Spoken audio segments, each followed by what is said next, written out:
Orang yang konsisten menjaga 12 rakaat itu tambahan fardunya, mengiringi fardunya konsisten selama hidupnya sampai dia wafat, Allah Hudan lil muttaqin. Quran itu akan efektif jadi pedoman hidup bagi orang takwa. Jadi cara baca orang takwa pada Quran beda, Pak. Kalau qiraah dia baca pakai takwanya, meresap pada jiwanya, ada getaran. Disebut nama Allah aja bergetar. Apalagi kalau baca Al-Anfal ayat 2, innamal mu'minuna alladhina idza dzukirallahu wajilat wa idza tuliyat 'alaihim ayatuhu zadatuhum imana wa 'ala rabbihim. Siapa di antara kita yang baca Quran selalu menggunakan takwa? Atau sekedar baca? Beda rasanya. Sentuhan kejiwanya beda. Ulama mengatakan minimal orang baca Quran pakai takwa itu dia dapatkan dua hal. Satu, ketenangan pada jiwanya. Makanya kalau punya masalah, salah satu terapinya ambil wudu, buka mushaf. Dahsyatnya kadang baru kita buka, kita temukan ayat sesuai kebutuhan kita. Dahsyatnya Quran begitu. Baca, begitu dibaca, walaupun solusi belum datang, tapi hati tenang. Ada syifa. Wa nunazzilu minal Qur'ani ma huwa syifa. Ada petunjuk. Kayak kalau ibu punya masalah, Bu, buka Quran, bukan Instagram, Facebook, bikin status. Nggak nyangka ya. Nah, itu nyangka tuh. Orang yang nulis nggak nyangka berarti sedang nyangka. Tenang. Yang kedua apa? Ahli Quran itu sepakat ulama menghasilkan kelembutan. Ahli Quran itu lebih lembut. Ahli hadis lebih berhujjah. Ahli fiqih lebih logis. Ahli Quran, ahli fiqih, ahli hadis ketemu tiga-tiganya. Mantap istinbatnya. Dia lembut, dalilnya kuat, dan logikanya jalan. Kayak pesantren-pesantren itu kalau mengajarkan benar kurikulumnya, keluarannya luar biasa. Karena berhujjah dia kuat, kelembutannya muncul, dan rasionalitasnya jalan. Nah, ini hanya bisa didapatkan dengan jiwa takwa. Nah, sekarang bagaimana menghadirkan takwa, menguatkan pada jiwa itu? Maka diberikan oleh Al-Quran turunan ayat dengan 4-5 rumus utama. Yuk kita keluarkan amalan ini, kita khususkan pada ayat ini saja karena waktu ini kita terbatas malam ini. 1, ayat 3-nya, hudal lil muttaqin alladzina yu'minuna bil ghaib. Untuk menjadi orang takwa itu, jalan pertamanya, perhatikan baik-baik. 1, alladzina yu'minun. Yu'minun. Alladzina sudah saya bahas tadi. Artinya apa? Allah nggak pilih-pilih. Kiai aja yang takwa, habib aja yang takwa, ustaz aja yang takwa, tidak. Allah berikan tawaran pada semua tanpa kecuali. Jadi kalau ada hamba yang tidak bertakwa, yang salah bukan Allah, hambanya yang nggak ngambil. Saya sering istilahkan, hidayah itu Allah tebarkan, tinggal kita mau ngambil atau tidak. Kayak sinyal handphone, Anda teleponan di dalam, sinyal nggak kuat, Anda keluar kan cari sinyal. Sama, takwa itu juga ada sinyalnya. Kalau Anda merasa kurang, cari sinyalnya. Cari di majlis ilmu, cari di masjid, cari di tempat orang-orang menghafal Quran, cari di tempat orang-orang yang senang ibadah, supaya naik sinyalnya. Nah, cara pertama mengaktifkan takwa itu, alladzina, Allah tawarkan pada semua tanpa kecuali, yu'minun. Apa sifat utama yang harus melekat itu? Iman. Iman itu kalau ingin dapat, ya harus kerja, harus usaha. Iman Allah anugerahkan pada diri kita, ada potensi dalam diri kita, ditanamkan iman. Kullu mauludin yuladu alal fitrah. Setiap yang lahir Allah berikan fitrah. Di antara fitrah ini ada iman. Tahu dari mana? Quran surat 30. Ayat berapa? Ayat 30. Fa'aqim wajhaka lid-dini hanifa fitratallahi allati fataran nasa 'alaiha. Hadapkan dirimu, upayakan dirimu pada din yang lurus, yang benar. Apa itu din? Ditafsir di Quran surat Ali Imran ayat 19. Inna dina indallahil Islam. Dasar Islam itu pakai iman. Jadi ketika iman itu ditanamkan pada jiwa, itu fitrah, fitratullah, fitrah yang Allah tanamkan pada diri kita. Tugas kita bekerja mengeluarkan cahaya iman ini. Supaya iman dari sini naik ke mata, maka memandang menggunakan iman. Dari mata turun ke lisan dulu, jangan langsung hati aja. Dari mata turun ke lisan, bicaranya pakai iman, mendengarnya pakai iman, melangkahnya pakai iman. Kalau Anda riset ayat-ayat tentang tubuh kita dalam Al-Quran, itu rata-rata menggunakan iman. Mata, Quran surah 24 An-Nur ayat 30 untuk laki-laki, 31 untuk perempuan. Kullil mu'minina yaghuddu min absarihim. Katakan pada pria-pria yang merasa beriman, gunakan imannya untuk memandang. Iman naik ke mata, maka iman membimbing mata ini yang harus dilihat, kata imannya. Tak baik menurut iman, palingkan. Memalingkan dari objek yang tak baik menurut iman, itu disebut ghaddul basar namanya, palingkan. Di ghaddul basar itu bukan sekedar berpaling, memalingkan dari objek pandangan yang menurut imannya nggak baik dipandang. Dan itu nggak relatif lagi. Kalau budaya bisa relatif. Yang menurut kita di sini dipandang tak elok, di Amerika jadi biasa. Tapi menurut iman ada standar, ada ukuran. Ini nggak bagus, palingkan. Ketika imannya aktif naik ke mata, dilihat, nggak boleh pandang, berpaling. Turun ke lisan, turun ayat ya ayyuhalladzina amanu la yasra qaumin qaum la yaqtab ba'dukum ba'dha. Turun kalimat Nabi, man kana yu'minu billahi wal yaumil akhir falyaqul khairan aw liyasmut. Siapa yang merasa beriman pada Allah dan dihisab di hari kiamat, maka iman harus naik ke mulutnya. Kalau iman sudah masuk ke lisan, apa yang keluarnya? Semua kosakatanya baik. Tidak ada celaan, tidak ada makian, tidak ada hinaan, tidak ada ghibah. Semua keluar yang baik. Tak mampu, dia diam. Anda pernah dengar kisah Al-Hasan, Sayyidina Hasan radhiyallahu ta'ala anhu? Beliau hidup di masa saat ayahandanya dinistakan, dijatuhkan karena fitnah kubra. Lewat dengan anaknya, dicelak habis tuh, celak habis. Beliau diam. Dalam riwayat demikian. Anaknya bertanya kepada ayahnya setelah orangnya pergi, ya abi lima lam tarud. Ayah, kenapa anda nggak jawab, nggak diklarifikasi itu celaan itu? Apa jawabannya? Ya bunayya ana la adri kaifa arud. Nah, anakku sayang, bapak nggak tahu cara balasnya gimana. Saking bersihnya hatinya untuk mencari kosakata, untuk hanya sekedar mengatakan ayahku tidak seperti yang kau duga. Itu nggak ketemu kata-kata itu. Saking baiknya. Jadi kalau semua ini pakai iman, kita berusaha mengaktifkan iman, keluarkan iman, sehingga tangan bergerak dengan iman, kaki melangkah pakai iman, mata memandang pakai iman, itu aktif, minimal pasti jadi orang baik. Lewat lihat YouTube, pengennya lihat ceramah, tiba-tiba keluar iklan nggak pantas kan? Misal, itu bukan karena salah channelnya, mungkin karena Anda pernah buka sesuatu yang salah. Ada algoritma ikut di situ, algoritma YouTube. Tapi karena imannya sudah hadir, maka langsung kemudian wajahnya bisa berpaling. Lisannya istighfar, astagfirullah. Tapi kalau imannya masih setengah, lisannya istighfar, matanya tak berpaling, astagfirullah. Masih usaha. Nah, yu'minun itu terus berusaha. Setelah kita punya iman dikasih oleh Allah, kita pengen berlatih, tapi berlatihnya enggak sekarang berlatih, besok berhenti. Besok berlatih, lusa berhenti, tidak. Sekarang berlatih, besok berlatih, terus berlatih, konsisten melatih iman, itu yu'minun namanya. Artinya Allah memberikan jalan. Kalau ingin jadi orang takwa, yang pertama harus komitmen untuk konsisten melatih iman supaya muncul dalam perilaku kita. Sekarang pertanyaannya gini, lanjut. Gimana caranya melatih iman ini supaya tidak menurun? Seperti ilmu, al-ilmu nurun, ilmunya nurun, berkurang, tidak jadi cahaya lagi.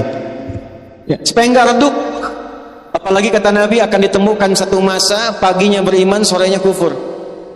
Yusbihu mu'mina wa yumsi kafira. Akan ditemukan orang saking fitnahnya merajalela, banyak menyebar, itu ada orang yang paginya beriman, sorenya bisa kufur. Saking cepatnya pergolakan hidup pada masa itu.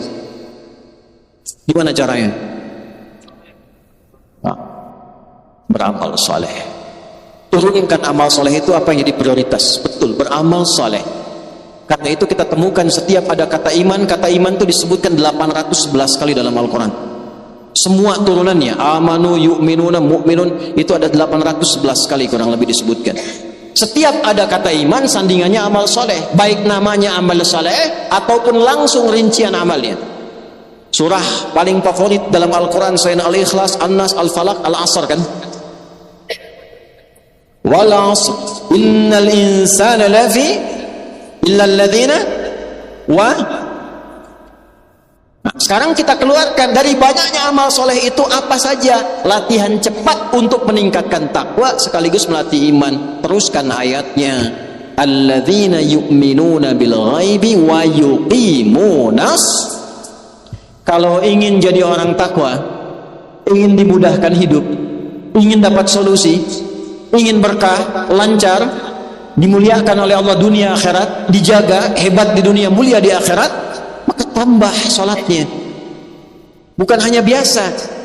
Karena jangankan yang pengen takwa, yang biasa-biasa pun sholatnya 5 waktu juga. Muslim yang biasa, saya takwanya setengah-setengah aja Ustaz, biasa aja, yang penting sholat 5 waktu juga. Anda pengen naik jadi pribadi takwa, pengen mudah hidup 5 waktu juga. Apa bedanya dengan yang pertama? Karena itu kualitas iman tingkatkan dulu kalau pengen dapat anugerah. Caranya bagaimana? Tambahkan latihan sholatnya, baik kuantitas menggunakan lafaz atau kualitas menggunakan alif lam. Jadi mulai hari ini, malam ini, coba keluarkan semua menu sholat yang pernah disampaikan oleh Nabi. Nanti sesuai kemampuan kita berlatih. Sepekan ini tidak harus langsung semua, satu-satu kita keluarkan. Contoh, yang fardu tadi ada 5 kan?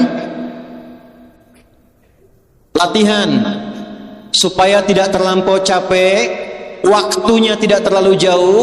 Cari sholat-sholat di luar fardu yang waktunya dekat dengan sholat fardu, waktunya nempel, baik sebelum ataupun setelahnya. Terukur, dapat tambahan bonus menyempurnakan yang fardu. Tertib, terukur rapi, berurutan, tertib. Dapat tambahan ratib, jamaknya rawatib. Ada sholat-sholat yang nempel dengan sholat fardu supaya nggak terlalu jauh, semangatnya masih ada. Kalau ingin meningkatkan takwa, keluarkan menu. Yang pertama sholat rawatib misalnya. Ada berapa? Nah, misal hadis standar ada yang 12 rakaat. Ibnu Umar kemudian merinci ada 10 rakaat bila yang 2 di sini tidak mampu dilakukan.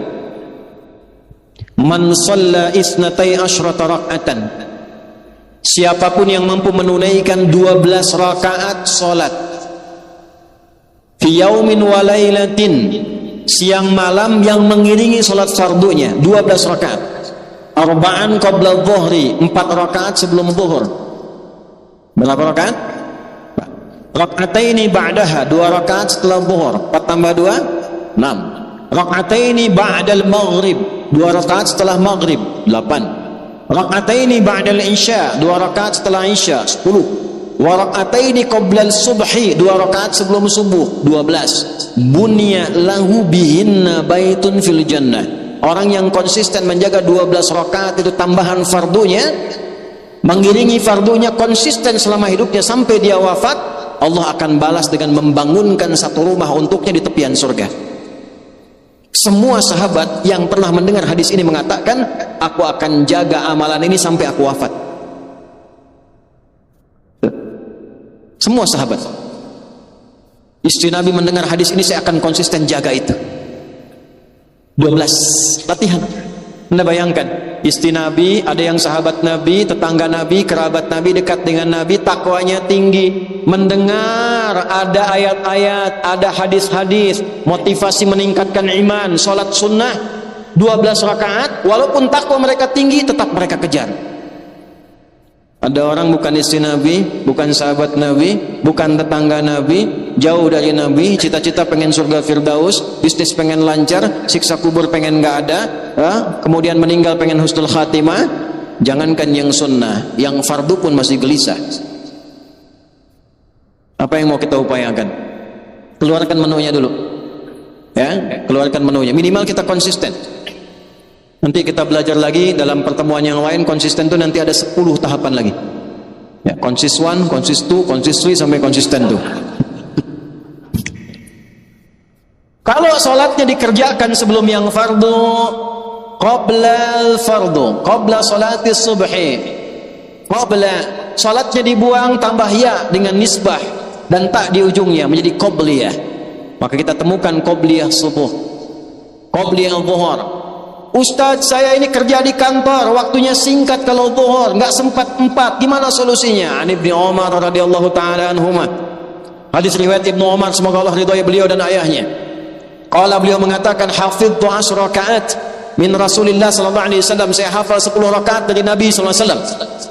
10 itu salat rawatib yang mengiringi salat fardu. Beliau meringkas 4 jadi 2, rakaataini qabla dhuhri. Jadi kalau waktunya padat, waktu-waktu sedang di kantor, nggak dapat 4, cuma dapat 2 nggak ada masalah. Kerjakan 2, nilainya sama dengan yang 4. Sudah rutin, sudah konsisten, sudah enak, tambah dengan yang mutlak. Ada yang nempel dengan waktu-waktu sholat. Asar, tadi kan nggak disebutkan, nggak ditemukan qabliyah rawatib, nggak ada ba'diyah rawatib. Tapi qabliyah, tidak semua qabliyah itu rawatib, ada yang mutlak. Sebelum asar ada nggak sholat sunnah? Ada, ditemukan di mana hadisnya? Ibnu Umar lagi, gimana bunyinya? Rahimallahu mra'an shalla qabla al-asri arba'an. Allah akan menambahkan rahmat pada seorang hamba yang mau menunaikan salat 4 rakaat sebelum asar. Qabliyah isya mau pakai boleh, apa dalilnya? Ma baina adzanaini rakaatain. Di antara 2 adzan dan iqamah masih boleh salat 2 rakaat. Ada yang jaraknya agak jauh dari yang fardu. Siang dari subuh ke zuhur jauh jaraknya, antara subuh ke zuhur ada yang sunnah. Apa itu? Duha. Awal duha disebut dengan syuruk. Syuruk itu awal duha. Ada pertengahan duha, ada akhir duha. Awal duha kurang lebih kalau dikonversi 1 jam 10 menit setelah subuh.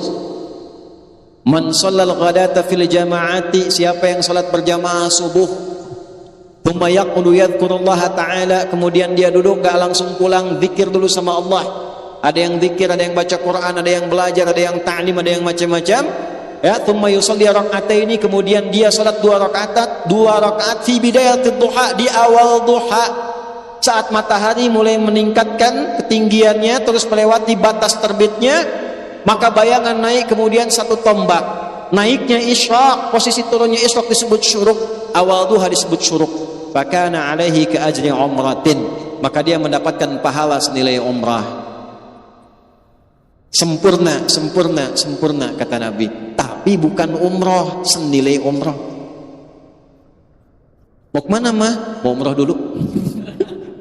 Salat di taqwa, nunggu subuh. Bukan, umrohnya belum dilakukan, tapi dapat pahala senilai apa? Umrah. Tapi umrah lebih utama karena salat di Masjidil Haram 100.000 pahalanya. Ya, ada nilai kebaikan yang berlipat di dalamnya. Balik ke sini, keluarkan menu salat. Malam nemu lagi sholat. Ayo, semakin kita naikkan takwa, nanti fadilahnya makin naik. Semakin naik takwanya, semakin naik imannya, semakin banyak sholatnya, cahaya iman makin kuat. Semakin kuat cahaya imannya, semakin tinggi koneksinya dengan Allah, semakin cepat anugerahnya. Makanya setiap ada amalan di luar sholat fardu, itu memunculkan keistimewaan yang beda dengan sholat-sholat lainnya. Duha, tadi awal duha ada pahala sendiri. Pertengahan duha pahala sendiri, pengganti zikir seluruh tubuh, pembebas dari musibah umum. Harusnya ada musibah umum yang dialami semua umum, lewat macet, kena macet. Tapi yang ini tiba-tiba, Pak jangan ke situ Pak, jalan sini saja, sana macet. Ada permudah rizki, rakaatnya beda-beda. Syuruk 2 rakaat, tengah duha bisa 4 rakaat, ujung sampai akhir bisa 8 rakaat. Ketemu malam, temu amalan malam. Malam namanya lail, jamaknya layali, turunannya lela, lili, lala, ibu leli, ibu malam-malam. Kita pengen sholat malam, bangun, qiyam namanya, malam, lail, qiyamul lail. Turun surat Al-Muzammil, ya ayyuhal muzammil qumil laila illa qalila nisfahu aw inqus minhu Auzid alaihi warattilil Qur'ana. Masya Allah. Duhai orang yang sedang berselimut. Kalau al-mudaththir artinya apa? Berselimut juga. Apa bedanya al-mudaththir dengan al-muzammil? Kalau mudaththir, dithar, itu biasanya selimut digunakan untuk berlindung karena kegelisahan atau kekhawatiran. Kalau muzammil, orang yang berselimut memperlakukan selimut seperti teman yang menaungi dengan kenyamanan, enak. Paham ya? Kitab Badul Wahyi Al-Bukhari, hadis nomor 2 sampai 3 dari Jabir bin Abdullah radhiyallahu taala anhuma. Nabi turun dari Gua Hira setelah periode Iqra, malaikat belum nampakkan wujud aslinya, masih nyamar. Belum turun wahyu, Nabi turun keluar siang-siang, kosong, pemandangan gak ada apa-apa. Di tengah-tengah saat akan turun, tiba-tiba ada suara, Muhammad. Tengok kanan kosong, kiri kosong, depan kosong, belakang kosong. Nengok ke atas, dalam hadisnya, aku melihat sosok seakan duduk antara langit dan bumi, sosok besar, lihat begini. Terariflah luar sini.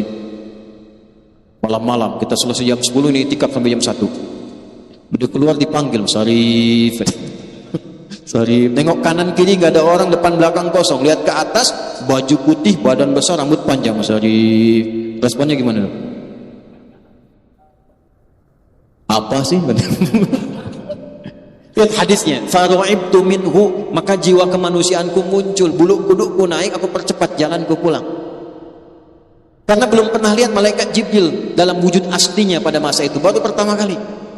Begitu sampai ke rumah, dibukakan pintu, melihat wajah Sayyidah Khadijah hilang setengah gelisahnya. Ibu tuh gimana caranya di Sayyidah Khadijah? Suami ibu pulang dari kantor ada masalah, lihat wajah ibu begitu dibuka, tambah masalah. Setengah masalah. Nanti ibu belajar ya bu, lain kali nanti ada waktu belajar kenapa istri Nabi diizinkan lebih daripada 4. Dalam riwayat menyebutkan 11. Kenapa? Saya riset, saya pelajari, salah satu hikmahnya ternyata bukan bab poligaminya, bukan. Salah satu hikmahnya ternyata seluruh istri Nabi itu mewakili seluruh karakter perempuan di muka bumi. Ada yang tenang, ada yang senang masak seperti Sayyidah Saudah binti Zam'ah, ada yang senang fashion seperti Sayyidah Zainab, ada yang senang ilmu gesit seperti Sayyidah Aisyah. Anda pulang dari sini temukan istri Anda mirip siapa?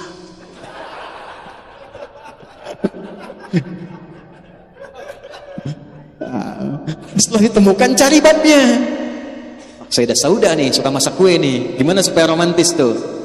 Karena Nabi itu kalau menemukan Sayyidah Saudah masak adonan pun, usia kan udah sepuh di atas 60 tahun, itu masih bisa ngambil bagian adonan, diketupkan di kening begini, masih bilang sayang. Tuh. Beda bab nanti ya, kapan-kapan pulang bahas. Melihat Sayyidah Khadijah hilang setengah gelisahnya dan mengatakan zammiluni, selimuti aku. Masuk kamar, diselimuti, dibisikkan di telinganya.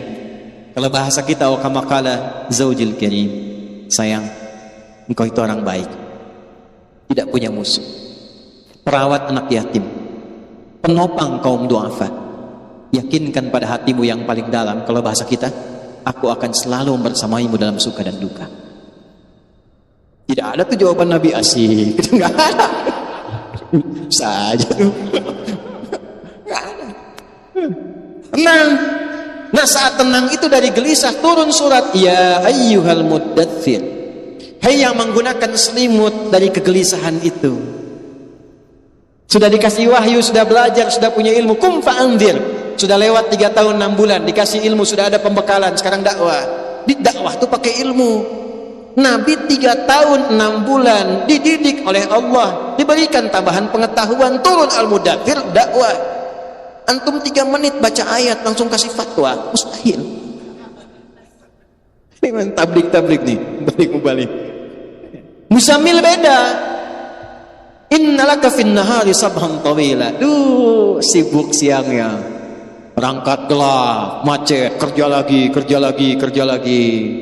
Malam istirahat pakai selimut, enak tidur. Diselimutin, selimut jadi teman tidur. Siangnya sibuk, malamnya lelap, cita-cita masuk surga tanpa hisab. Disapa oleh Allah, halus tapi dalam. Ya ayyuhal muzammil, Duha yang pakai selimut enak banget tidurnya. Yang menjadikan selimut sebagai teman, qumil laila illa qalila, bangun malam, tingkatkan takwa walaupun sedikit. Tuh Allah sayangnya pada kita. Allah nggak nuntut Pak, walaupun sedikit. Jeda malam ke subuh itu kan 15 menit. Ya. Kalau subuh misalnya di 3.35 misal saja, ya, kita bangun itu taruhlah bisa di 3.15. Itu masih punya waktu tuh, bangun walaupun sedikit aja bangun. Kalau ditembuskan ayatnya innalaka fin nahari sabhan tawilan, engkau ini gimana, siangnya sibuk, bekerjanya luar biasa, malamnya tidur enak pakai selimut jadi teman, pengen ke surga amalan belum cukup. Sadar lagi tuh. Coba kalau saya tanya, siapa yang merasa banyak dosanya angkat tangan? Tuh.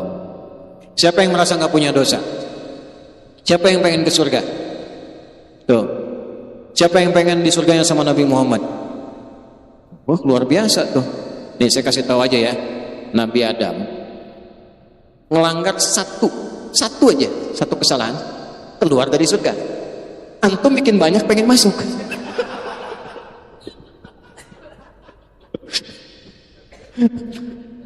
Tapi ya karena kita punya Tuhan itu maha kasih, maha rahman, rahim, gak punya batas, dikasih amalan, ayo kerjain, malam bangun, ya. Ketika malamnya bangun, diberikan fadilahnya, inna nasyi'atal laili hiya asyaddu wata'aw wa aqwamu qila. Bangun malam saat hening, kata-katanya menghujam pada jiwa, mau curhat, keluarkan masalah, tenang, mau nangis saat sujud, enak. Malam. Kalau mau tidur dulu, kalau bangun itu tidak harus tidur dulu qiyamul lail. Antum nggak bisa tidur, ya, tidur misalnya, nggak bisa tidur, nggak bisa sholat, itu qiyamul lail. Tapi kalau Anda tidur dulu dengan niat malam bangun dari aktivitas disebut hajada namanya. Berusaha untuk bangun walaupun tak mudah, tambah tak di kata asalnya, gunakan sorofnya, huruf sebelum akhir pakai tasydid, menunjukkan yang tak mudah. Dari hajada jadi tahajjada. Sifatnya disebut tahajud. Kenapa tahajud disebut tahajud? Karena kita berniat ingin bangun di malam hari walaupun itu tidak mudah dilakukan. Kita siapkan. Makanya walaupun kita bangun jam 3, pasang alarmnya kan 3 kali. Iya kan? Jam 2, 2:04, 2:30. Alarm pertama untuk mematikan, alarm kedua. Alarm kedua siap-siap kan? Nah, itu wajahnya udah ketahuan tuh. Tapi nggak apa-apa, catat. Nanti ada fadilah lagi, Allah motivasi lagi. Karena dia mengerjakan sesuatu yang tidak semua orang bisa kerjakan. Takwanya naik, imannya naik, Allah berikan anugerah yang tidak diberikan pada umumnya hamba yang tidak mengerjakan itu. Turun langsung ayat. Quran surat 17 ayat 79 sampai 81 itu. Wa minal laili fatahajjad bih. Di Al-Muzammil itu masih qiyamul lail. Ketika ke Al-Isra ayat 79 sudah tahajud. Wa minal laili, dan dari sebagian malam, karena sebagian pakai istirahat dulu bangun malamnya. Fatahajjad bih, cepat berusaha untuk bangun walaupun itu tak mudah. Nafilatan lak. Ini memang bukan fardu, bukan wajib, tapi ini tambahan, cuma jadi penting. Nafilah itu tambahan pada yang pokok, cuma memberikan keistimewaan tertentu. Kalau orang Arab mengilustrasikannya seperti ekor hewan. Sapi ada ekornya kan? Sapi tanpa ekor pun masih hidup. Tapi kalau sapi lewat gak ada ekornya, kayaknya ada yang aneh gitu ya. Ya, nah itu nafilah namanya. Sesuatu tambahan tapi istimewa. Kalau ini bisa dikerjakan, Allah berikan 4 hal yang tidak diberikan pada yang tidak tahajud. Sekalipun sholat fardunya khusyuk luar biasa, nggak tahajud nggak dikasih 4 ini. 1. Asa ayyab'atsaka rabbuka maqaman mahmuda. Orang yang konsisten tahajud ditunaikan dengan benar sebagai pembuktian iman karena takwa, bukan karena ingin update status. Dan naik takwanya, 1, Allah tempatkan dalam karir hidupnya di tempat yang terbaik. Bukan pilihan kita, tapi pilihan Allah. Untuk kerja, Allah tempatkan tempat yang terbaik. Dan orang menilai pantas dapat posisi itu. Kan ada orang yang dapat posisi, alam semesta menyoal dia kan? Kok bisa dia gitu kan? Kok bisa, Anda bayangkan apa ketawa itu? Kok kok bisa ini, kok bisa. Tapi orang ini tidak. Begitu dia naik, orang sudah berkata, memang pantas. Wa qur rabbi adkhilni mudkhala, cara kerjanya dibimbing oleh Allah, diarahkan. Wa akhrijni mukhraja, diberi solusi oleh Allah. Ya, mengatasi sesuatu nggak pakai nyogok, nggak pakai nipu, nggak korupsi, dibimbing. Dan yang keempat, waj'alni min ladunka sultanan, dijaga oleh Allah. Kalau ada yang ganggu, Allah yang menjaganya, Allah yang turun menjaganya, jaga. Ya, seperti Nabi praktekkan fadilah tahajud ini dalam pengepungan saat dikepung oleh 100 pasukan khusus. Yang di riwayat disebutkan hewan pun itu tak lolos dalam pandangannya. Tapi malam keluar, Nabi hanya tugaskan Abu Bakar ikut saya, Ali ganti tempat tidur saya. Perhatikan iman dan takwanya dua sahabat ini. Ali bin Abi Thalib gak pernah protes, walaupun tahu resikonya kematian. Saya belum pernah dengar riwayat dalam sirah Ali protes. Ali, tempati tempat tidur saya. Jangan saya Nabi, Abu Bakar yang tuaan dikit. Enggak boleh kan? Ali mengatakan sudah sami'na wa ata'na, saya dengar, saya taati. Abu Bakar ikut tidur, yang ngepung tidur semua. Betapa dulu teman-teman yang penegak hukum, KPK apa tuh sering cerita, kami kalau menemukan solusi Ustadz itu setelah tahajud, tiba-tiba dapat dorongan cepat bergerak, cepat begini. Saya ngajar beberapa tempat itu, saya dorong tuh, yang muslim bangun tahajud. Ya, itu fadilahnya, keluarkan. Pengen ningkat takwanya, pengen bahagia, dapat solusi. Ini bukan kita yang sampaikan, Allah yang sampaikan. Ini menunya. Naikkan imannya, caranya ini. Satu, walaupun ini singkat padat, satu amalan dulu, tapi konsisten dikerjakan. Nah, setelah kita naikkan, jangan paksa langsung semua, tidak, pelan-pelan dulu. Tahajud pun jangan banyak-banyak dulu, baca rumus nabinya. Jangan cuma langsung 11 rakaat, 23 rakaat. Lihat dulu Bapak, Ibu. Dari Ibnu Umar, sholatul laili mathna. Kalau ingin baru bangun malam, baru pemula, ingin baru mulai, jangan banyak-banyak dulu, 2 rakaat dulu. Baca pun jangan panjang-panjang dulu. Ma tayassara minal Quran, Al-Muzammil ayat ke-20 itu, yang paling mudah bacaan Qurannya, yang paling ringan. Itu bisa relatif. Kalau bagi Nabi paling ringan itu 100 ayat. Paling ringan. Al-Bukhari nomor hadis 2010 tuh sampai 2012, sahabat datang ke Sayyidah Aisyah nanya, "Gimana salat malamnya Nabi?" Kata Sayyidah Aisyah, "La tas'al an husnihinna wa tulihinna." Jangan tanya panjang dan bagusnya, susah diikuti. Penasaran besoknya ngikut di belakang Nabi. Beberapa sahabat. Kemudian sholat di belakang Nabi. Rakaat pertama Al-Baqarah 100 ayat. Dikira akan sujud, disempurnakan 286 ayat. Dikira akan sujud, dah siap-siap nyambung Ali Imran 200 ayat. Dikira akan sujud, nyambung An-Nisa 176 ayat. 5 juz 4 halaman, baru ruku. Besoknya nggak ada lagi yang ikut. Mulai. Dan tak usah terlalu awal, dekatkan ke subuh, pepetkan. Fa idza khasyiya ahadukumul fajra falyutir raka'atan wahidah. Kalau baru mulai, jangan memaksa banyak dulu, pepetin ke dekat subuh, 2 rakaat dulu. Kalau sudah merasa dekat ke subuh, tutup witir 1 rakaat. Buat diri kita nyaman, dingin dulu, tenang, supaya nyaman tahajudnya. Nyaman, dingin, tenang, bahasa Inggrisnya cool. Cari 3 surat cool. Qul a'udzu birabbil falaq, qul a'udzu birabbin nas, qul huwallahu ahad. Sampai bosan. Berikutnya tambah 4 rakaat, witir 1. Mulai dari ad-duha, al-insyirah, kul lagi 2, kul huwallah yang terakhir. Sampai terus naik 6, naik 8, naik 10, witir 1, 11, terus sampai merasakan kenikmatan. Sampai ketika enggak bangun, gelisah. Sampai ketika adzan berkumandang, Allahu Akbar, kita berkata, ya Allah, terlambat saya. Terlambat padahal adzan baru berkumandang. Karena dia merasa ada yang tertinggal. Itu ciri iman sudah naik. Coba nikmati itu. Mulai keluarkan satu-satu. Berlatih itu dulu. Ya, mulai dari rawatib, pelan-pelan, latih dulu, jangan tambah yang lain dulu. Sebulan konsisten enak, tambah lagi mutlak satu-satu. Duhanya malam 2 rakaat, ya. Kalau kira-kira nggak bangun, tunaikan 2 rakaat, witir 1 rakaat, sudah istirahat. latihan, tapi niatkan untuk meningkatkan iman. Ini bisa dikerjakan, silahkan Anda cek, lihat perubahannya pada kehidupan kita, bedakan rasanya, rasakan bedanya, pasti akan terasa bedanya, akan lain hidup kita. Masih ada waktu? Masih cukup? Oh, masih 2 jam, silahkan mau di sini 2 jam lagi sih. Sebentar lagi pulang. Ini bab sholat dulu ya. Bab sholat ini panjang sebetulnya. Ini ada setiap pertemuan tuh bisa 6 SKS. Ini 24 sesi. Ya, tapi saya coba dengan dhamir. Coba Anda cek bentuk-bentuk sholat yang bersifat ibadah ritual, dibuka dengan takbir, ditutup dengan salam, itu bentuknya rata-rata dalam Al-Quran pada umumnya menggunakan alif lam atau idhafat dengan dhamir. Kalimat salat pertama Al-Baqarah ayat 3, alladzina yu'minuna bil ghaibi wa yuqimunas shalah, ada alif lamnya.